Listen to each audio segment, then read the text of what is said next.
Hi guys! Mag-sapsoy ako. Luna ko yung ating mga sokpak. Sokpak muna yan.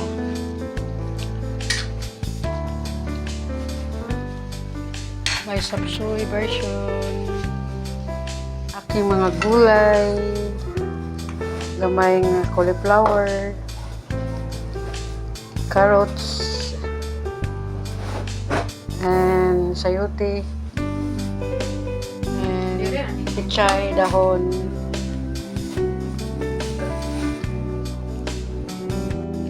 Ayan na guys, so na tayo sayote o cauliflower. Diyan na ang cauliflower o sayote guys. Aking supak ang ating sahog sapsoy recipe. Guys, magtubig na siya guys.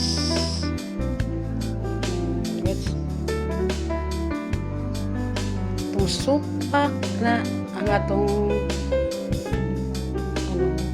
ang aking sapsoy version guys. O ang atong ilunod ang ubang mga color. Nipis lang ang carrots guys. Kana ko sa palengke guys nga iad-adaan, i-chop, slice. So ready to cook na, pero binukod-bukod ko yung iba't ibang gulay kasi pag i-mix ko sabay yun, baka may mga malasog-lasog na or mauna maluto. So panghuli ko yung ating dahon. So, pichay. Chinese pichay yata ito. Ayan guys, for the last.